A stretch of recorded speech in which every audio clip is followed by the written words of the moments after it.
সিরাজগঞ্জের রায়গঞ্জে ৪৯টি জরাজীর্ণ সরকারি প্রাথমিক বিদ্যালয়ের জীবনের ঝুঁকি নিয়ে চলছে পাঠদান। এসব শিক্ষা প্রতিষ্ঠানের ক্লাস করতে গিয়ে সবসময় আতঙ্কে থাকতে হয় শিক্ষক শিক্ষার্থীদের। এসব ঝুঁকিপূর্ণ ভবনের তালিকা করে নতুন অর্থবছরে নতুন ভবন নির্মাণ ও সংস্কারের কথা জানালেন উপজেলা প্রাথমিক শিক্ষা কর্মকর্তা। সিরাজগঞ্জের রায়গঞ্জের প্রতিনিধি মোহাম্মদ মামুনুর রশিদের তথ্যচিত্রে ডেস্ক রিপোর্ট।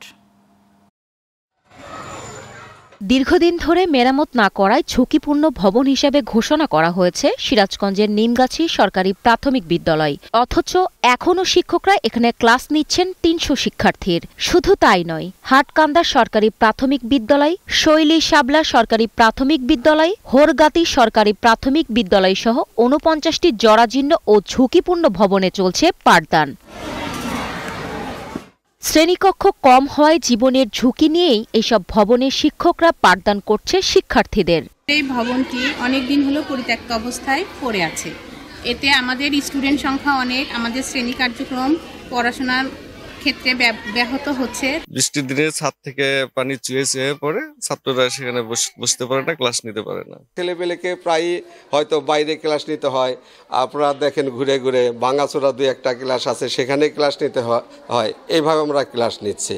ঝুঁকিপূর্ণ ভবন মেরামত ও নতুন ভবন নির্মাণের জন্য কয়েকবার সংশ্লিষ্ট কর্তৃপক্ষকে জানালেও কোনো উদ্যোগ নেওয়া হয়নি বলে জানালেন বিদ্যালয়ের শিক্ষকরা।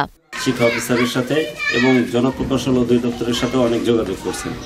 ওখান থেকে লোকজন আসছে, দেখছে, অনেকবার দেখছে, কিন্তু কোনো ফলপ্রসূ পর্যন্ত কোনো কিছু হয়নি। একবারে ড্যাম হয়ে যাওয়ার কারণে আমরা খুব ঝুঁকির মধ্যে আছি। তাই ঊর্ধ্বতন কর্তৃপক্ষ সদাই দৃষ্টি আকর্ষণ করছি এবং প্রতি 70 বিল্ডিংটা যদি আমার এখানে স্থাপন করে তাহলে আমরা উপকৃত হব।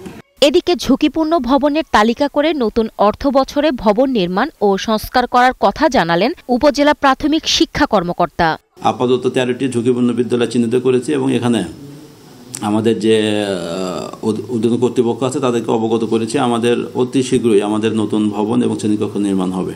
প্রাথমিক বিদ্যালয়ের শিক্ষার্থীদের মানসম্মত পাঠদানের কথা চিন্তা করে জরাজীর্ণ ও ঝুঁকিপূর্ণ স্কুলগুলোতে নতুন ভবন নির্মাণের প্রয়োজনীয় পদক্ষেপ নেবে কর্তৃপক্ষ, এমনটাই প্রত্যাশা রায়গঞ্জবাসীর। Global television news desk.